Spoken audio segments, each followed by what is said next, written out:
do you get when you combine a delusional, paranoid pyromaniac who has an fascination with a celebrity and has the ability of pyrokinesis with limited control over it? Well, you get the second character in the Wrested universe, Timothy Eddings, who eventually lives up to his new name, Hideous, because of his despicable acts. And just like his fellow lowlife anti, he experienced a life filled with trauma and despair. Though unlike anti, he's not driven by hatred, anger, or resentment. He's driven by lust, but in his own morbid, deluded mind is love.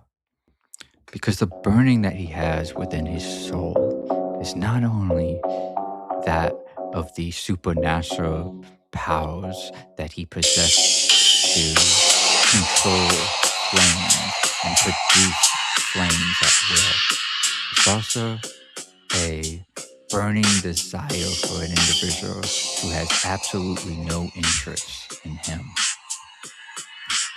The hideous story of Timothy begins when he was just a child.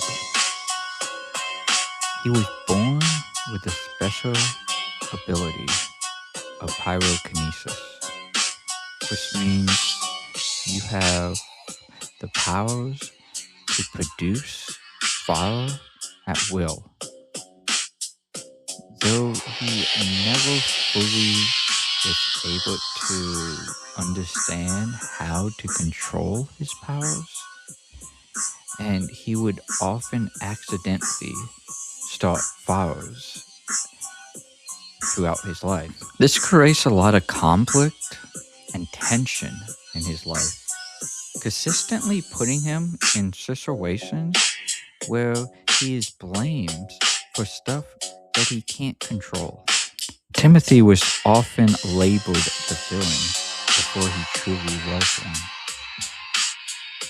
specifically by his father, who was extremely verbally and emotionally abusive to him, seeing him as a freak and a son that he never wished he had because it wasn't the son that he dreamed of having. And even though Timothy has the ability to produce flames, he only has a limited flame resistant tolerance. And this is why, when he was very young, he lit his crib on fire and severely burned his face. And for the rest of his life, he had extreme burns throughout his face. In his middle school and high school years, Timothy was awkward and strange. He kept to himself, was a lone wolf. And remember, we are discussing a shared universe here. So Timothy goes to school with Drake and Emily. Anti. So Timothy actually has a crush on Emily. And Emily, of course, we mentioned in the previous video, she's preppy, popular girl, she's one of the most desired girl in the school. So, she has no interest in Timothy. She thinks he's weird and she would never give him the time of day. So Josh, wanting to play a prank on Emily, actually convinces Timothy into asking her out to a dance, and he tells him to read her a poem, to make up a love poem, and to vent all your emotions out, and to say it into a microphone at lunchtime and that will impress her. And Timothy, being a complete moron, believes this and goes through with it. And of course, becomes a laughing stock because of it. Now, along with his superpowers, Timothy also has a unique talent of cooking. He loves cooking, something that he always elevated in. It's something that he always wanted to pursue. And when he turns uh, 16, he gets a job at a fancy five-star restaurant. Now, I'll go back to the restaurant in the future of this video, but let's backtrack a little bit and take a look at another problem in Timothy's life. Along with Timothy's social awkwardness, shyness, and passive aggressive attitude, he is self isolated, and because of this, he ends up going into his own little world. And I mean this literally. Timothy has a delusion disorder where he hears hallucinations and he envisions himself in another realm, a realm that doesn't truly exist, but it's his safe space that he would go to hide from the bullies or the trauma or the abuse of his father. He would go to this realm and he would talk to a person that he referred to as Shadow 9. Shadow 9, of course, did not exist. None of this existed. It was all in Timothy's warped mind. But he felt comfortable in this realm. It was the one place that he was at peace from the world, who never truly understood or accepted him. Henchmen and henchgirls, to truly comprehend the mindset of Timothy, you have to understand this was an individual who was rejected by his father, who was rejected by his peers, who was rejected by the girl he loved. He could only find acceptance by fictional imaginary beings that he created in his own head. This world is a place that he kept secret from everybody. A place that he could escape to, run away to, and be safe. Now let's go back to the restaurant. He's finally in a real place where he feels comfortable at.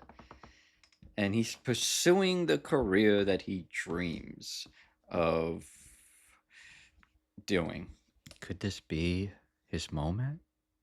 Could this be the time that Timothy finally fits in, where he doesn't feel like an outcast any longer? Being that this is the Wrested universe, I doubt it. But for some time at first, it does work out for him. Everything's going well.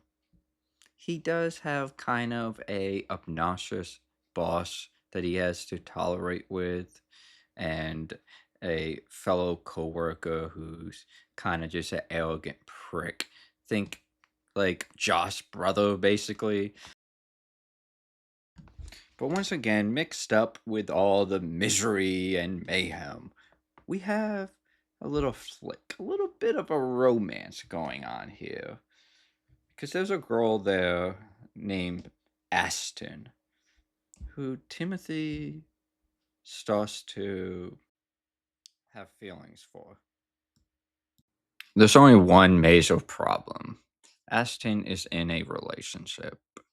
However, she really likes Timothy and they become friendly with each other.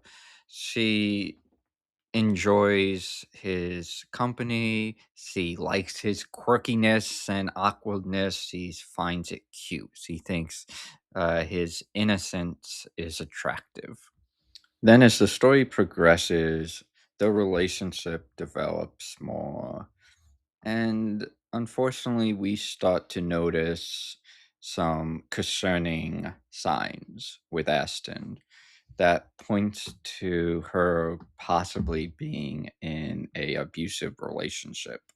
And Timothy, being the naive, gullible individual that he is, doesn't notice it at first. I'm just gonna briefly give you a few rundowns here, more like a brute plant rather than a specific detail description scene by scene. But we have situations where she comes in with long sleeves and you're not supposed to wear them. She's told by the boss to take off her sweater, and he sees marks on her arm and she says, "Oh, the cat bit me." And he's like, "Oh, wow, that must be a big cat." And the other girl there, and the other girl who works there is like, "I told her to leave him." And Timothy is all confused and he's like, "What do you mean, leave a cat?" Some may disagree with what I'm about to say here, but there is a distinct connection between trauma and people who commit heinous acts of violence. Now, I realize there are exceptions to this, and it most certainly does not justify or make any excuses for the evil acts that a person commits. However, there have been numerous of studies that proves there is a direct connection between people who have committed the most evil acts and a history of traumatic experiences.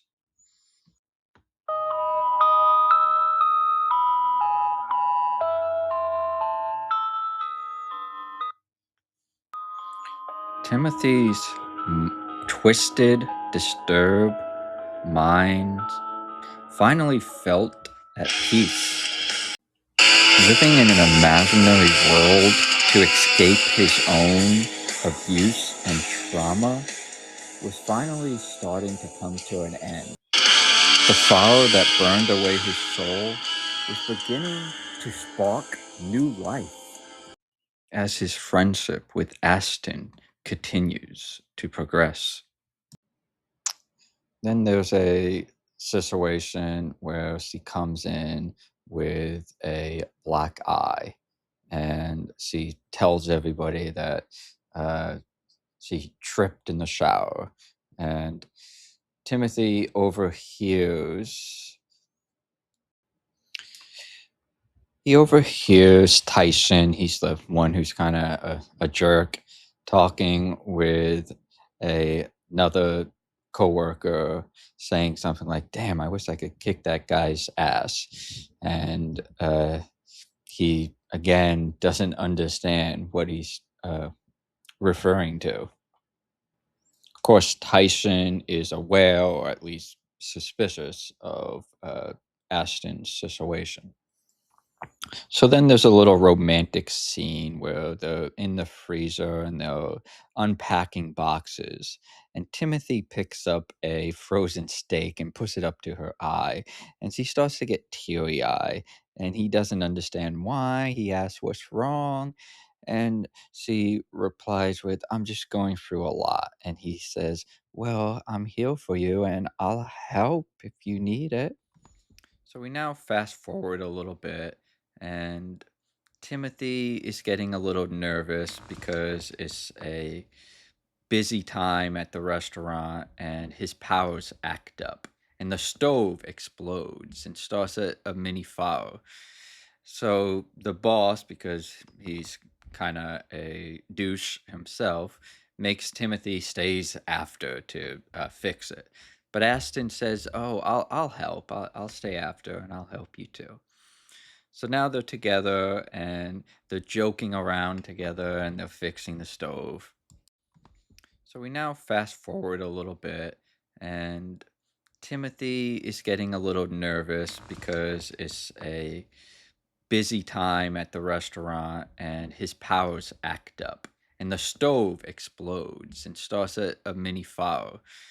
So the boss, because he's kind of a douche himself, makes Timothy stays after to fix it. But Aston says, "Oh, I'll help. I'll stay after, and I'll help you too." So now they're together, and they're joking around together, and they're fixing the stove. Ashton's phone is consistently blowing up with calls, text messages now. I don't think I had that in there then, but text messages, and she's just annoying it. And then eventually you hear a honk, honk, honk, honk, and you hear screaming, and Aston goes outside, and Timothy kind of just peeks out the window, and he sees a man confronting her and kind of pushes her into the car, and they drive off together. Yet again, another foreshadowing of her relationship with this man. So then it's the next day, and Ashton pulls Timothy aside during a break, and she asks him out on a date.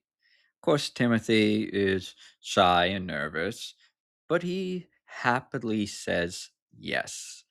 So they go on the first date together, and it's a great experience for both of them. Now, this continues for a few weeks, starting out as just friends. And during this time, Ashton admits to what's happening. In a tearful, emotional moment, she tells Timothy that she is in a severely, physically, and an emotional abusive relationship.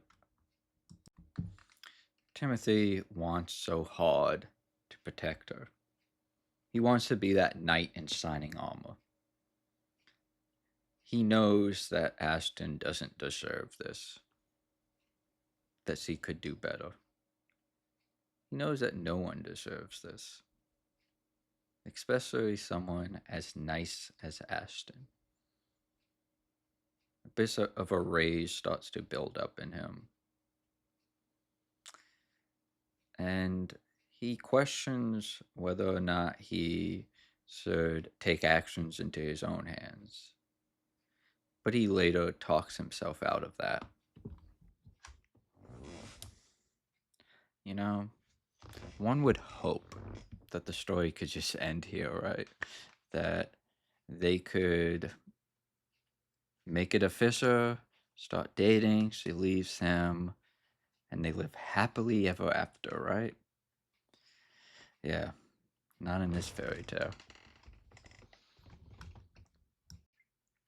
Much like real life, there's not many happy endings in the Wrested universe. In case you all was jumping the gun and being concerned, no, Ashton's death is not gonna be the trigger that causes Timothy's breakdown. Just wait for that. Then, after a nice date, a walk in a park, and homemade dinner, Ashton asks to come over to Timothy's house when his mom is at work. And this ends up turning into the first intimate encounter where they have passionate sex for the first time. And afterwards, she looks at him in the eyes and says, "Timothy, I love you and I want to be with you." And this is where his obsession begins. Because once he finally gets what he thought he desired most, it turns into a living nightmare. When he realized that the relationship is not as ideal as he wished it would be. Because henchmen and henchgirls, spoiler alert, here's the kicker. Ashton is a conniving, manipulating, deviant bitch. Let that sink in for a minute. She begins to verbally, emotionally, and mentally abuse Timothy, using him and convincing him to buy her things and do things for her. And Timothy is whipped into it. She continues to lie, saying things like he broke my phone, so Timothy would buy her a new phone. Or she says that he damaged the car, so he would give her money that she ended up using to go to the salon. But he blindly continues to be used by her, even though deep inside he truly knows what is going on. And that can be seen by Shadow talking to him and telling him what is happening. And of course, we know that Shadow is just a figment of his imagination. Eventually, Timothy feels so comfortable with Aston that he discloses his secret of his secret world, the safe space that he goes to. And he tells her about Shadow. And he tells her about how Shadow been telling him that she is using him. So being both freaked out and angry, Ashton breaks up with him. To make it worse, she then attempts to ruin him, belittles him, and slander him by telling everybody at the restaurant his secret and make him out to look crazy. And also says how bad he was to her. Claims that he cheated on her. And then elaborates a disgusting lie that he wanted the relationship with his brother rather than it being forced. And this is the moment that causes Timothy to crack. Fire can burn, it can destroy, it can dominate. But if controlled, fire can illuminate a room. It can feed the hungry. It can warm the cold. It's just how you harness it. People put love up on a pedestal. They encourage people to feel it. They never teach you about the dangers of love and the destruction that love can cause. If only Timothy had been warned. If only Timothy has went into this relationship with more precaution, maybe his life could have turned out different. Maybe he could have avoided making the awful decisions that he ended up making. Because what ended up happening was Timothy went back to the restaurant the next day and burnt it down. Burnt it down, killing everybody in it. And when Aston came for work and saw the ashes and the flames, he confronted her and said, "This is for you." He screamed at her, "You broke my heart. Now I'm gonna burn yours." And that's what he did. He burnt her to dust and bones and stood over her, laughing maniacally. He then went home and did the same to his father.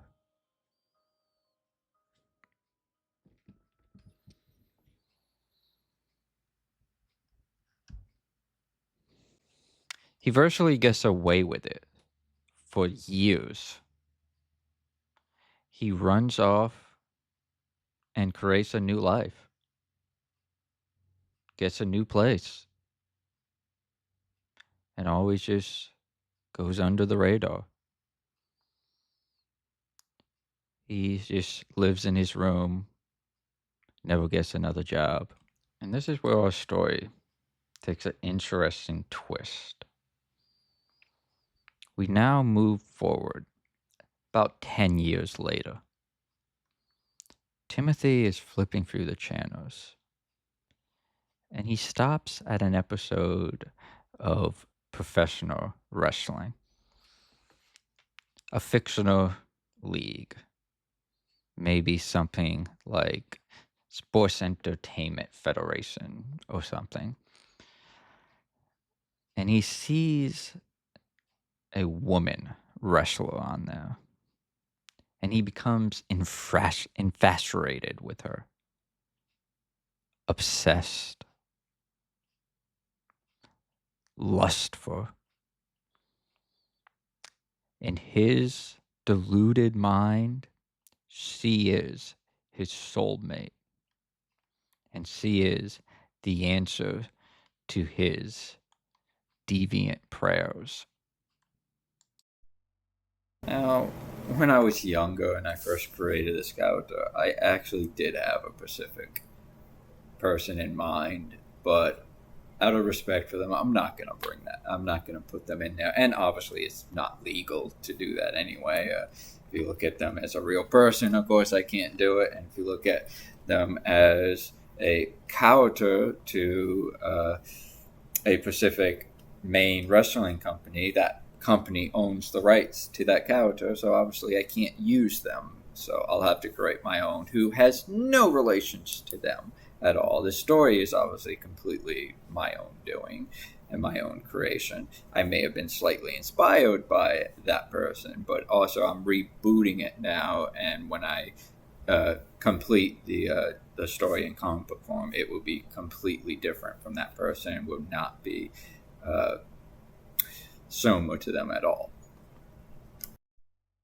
Also, a problem that I came to was the name I had came up for that character ended up becoming an actual wrestler by mere coincidence. There's a woman who has that name. I created the character before them, but the character is not the same. Completely different person and persona. It just happens the name was later used years later. So I'm gonna want to change that name, and I hadn't fully decided what to change it to.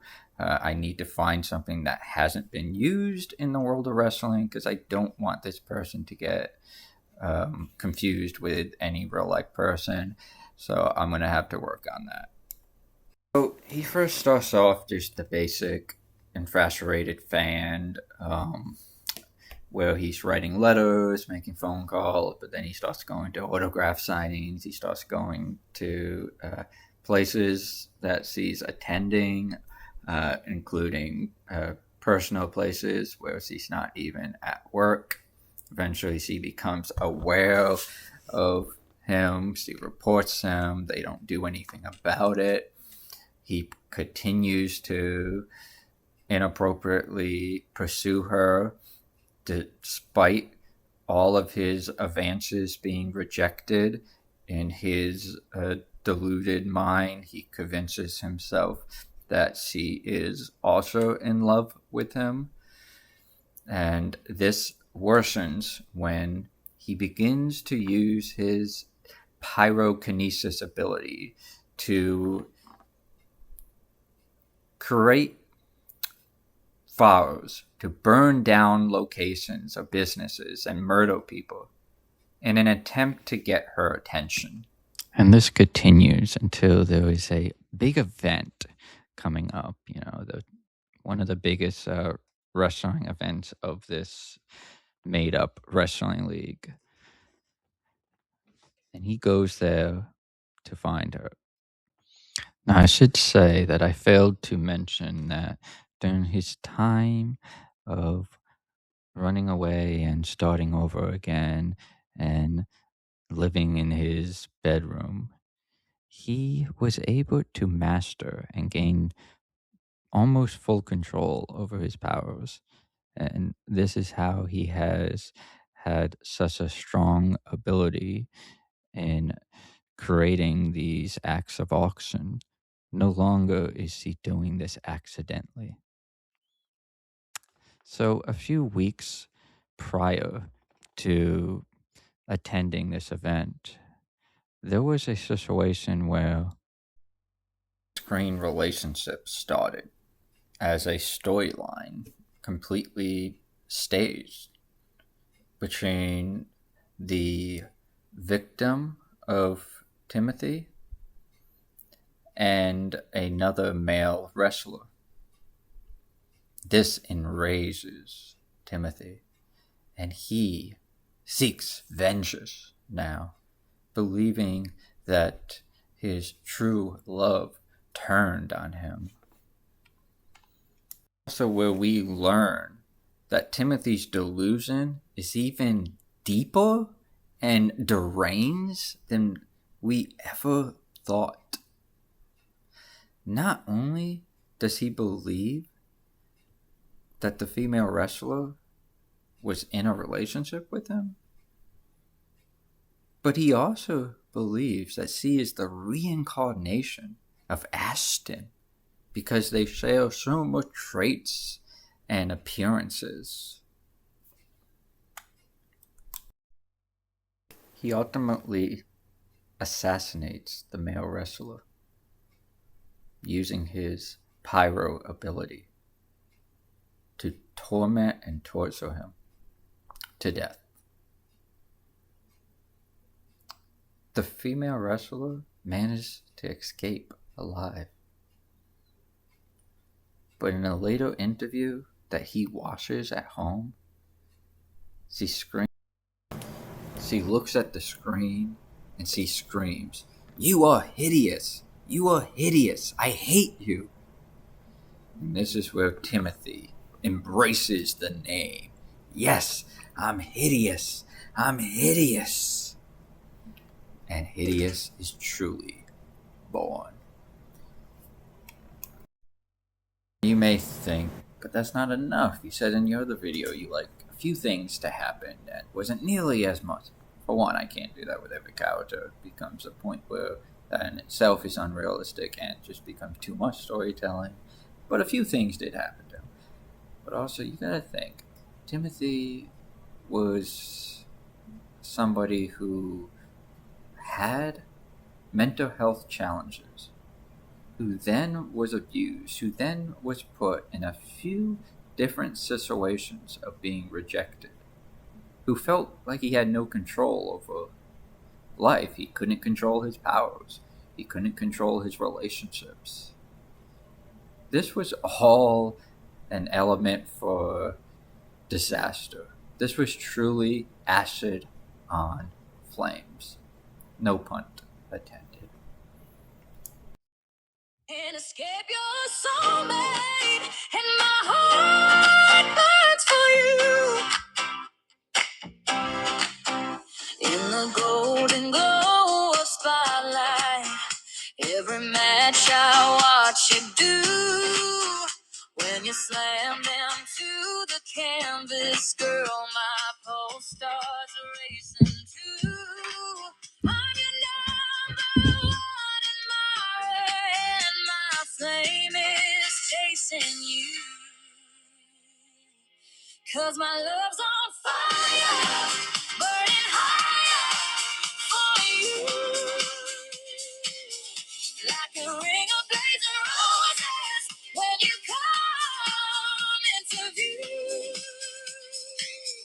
Every cheer I'm shouting, every spark that I feel is a heart obsession, baby, in